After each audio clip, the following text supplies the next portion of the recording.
अस्सलाम वालेकुम, मेरा नाम सना मकसूद है और मैं एक ओवरसीज़ पाकिस्तानी हूँ। इस वक्त मैं न्यूजीलैंड में रिहाइश पजीर हूँ और आज मैं पाकिस्तान की सूरत हाल पर कुछ बातें आपसे शेयर करना चाहूँगी। तो सबसे पहले जो बहुत ज़्यादा सोशल मीडिया पे आप भी इस चीज़ को नोट कर रहे होंगे कि पाकिस्तानी ओवरसीज़ के बारे में बहुत नेगेटिव फीडबैक दिया जा रहा है। सो पाकिस्तानी ओवरसीज़ का क्या रोल है पाकिस्तान की माशियत को बेहतर करने में और ना सिर्फ माशियत को बेहतर करने में बल्कि पाकिस्तान की फलाह बहबूद में बढ़ चढ़ कर हिस्सा लेने में। आज मैं आपसे कुछ बातें शेयर करूंगी कि हम ओवरसीज़ पाकिस्तानी पाकिस्तान आना चाहते हैं, लेकिन वो क्या वजूहात हैं जो हम पाकिस्तान में नहीं आ सकते। बीइंग अ न्यूजीलैंड सिटीज़न, ठीक है मेरे पास दोहरी शोहरियत है, लेकिन उसकी क्या वजूहात हैं, मैं पाकिस्तान में क्यों नहीं हूँ। सिर्फ वजूहात ये हैं कि पाकिस्तान में वो वसाइल, वो सहूलियात मुयसर नहीं की गई जो कि एक आम शहरी को की जानी चाहिए थी। मेरा ताल्लुक हेल्थ केयर सेक्टर से है। पाकिस्तान में मैंने हॉस्पिटल्स में जॉब की, डिफरेंट जगहों पे हेल्थ सेक्टर में काम किया, लेकिन वहाँ पर जो मैंने देखा कि एक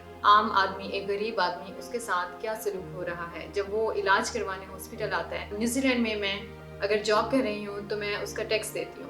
सो मेरा जॉब में सैलरी का हाफ जो उसका सरमाया है वो टैक्स में जाता है। सो वो टैक्स यहाँ पर कैसे इस्तेमाल होता है। सो अगर मुझे हेल्थ केयर सर्विसेज को एक्सेस करना है तो मेरा टैक्स जो है मुझे ये सहूलत देता है कि मैं free health care services access करूं। मुझे ये सहूलत देता है कि जो मेरा अगर बच्चा अंडर 13 है तो उसको फ्री मेडिकल चेकअप हो। जब मैं बच्चे को यहाँ डॉक्टर के पास लेके जाती हूँ तो मुझे ये परेशानी नहीं होती कि मेरी जेब में पैसे कम होने की वजह से मेरे बच्चे को अच्छा ट्रीटमेंट नहीं मिलेगा। मुझे ये परेशानी नहीं होती कि मुझे यहाँ लॉन्ग वेटिंग टाइम्स में खड़ा होना पड़ेगा क्योंकि मेरे पास पैसे कम हैं, क्योंकि मेरा स्टेटस जो है वो लो क्लास है या मिडिल क्लास है, तो मुझे उस वजह से मेरा ट्रीटमेंट कंप्रोमाइज होगा। सो मैं चाहती हूँ कि हमारे पाकिस्तान में यही सिस्टम, यही इक्वालिटी का कॉन्सेप्ट आया जाए। पाकिस्तान की मौजूदा सूरत हाल को देखते हुए मुझे नहीं लगता कि हम बहुत जल्द इस चीज़ को मीट कर सकेंगे कि हम वहाँ पर एक इक्वालिटी सिस्टम लेकर आए। मैं इस अपने मैसेज के थ्रू ये भी दरख्वास्त करूँगी अपने आला हुकाम से और हमारे इदारों से, अवाम को मौका दिया जाए कि वो अपने लिए बेहतर लीडर का इंतखाब कर सकें। आपसे दरख्वास्त करूँगी कि आप जल्द से जल्द इलेक्शन की तरफ जाएं और हम ओवरसीज पाकिस्तानी को वोटिंग का राइट से, हमारा दिल पाकिस्तान के लिए धड़कता है। ओवरसीज पाकिस्तानी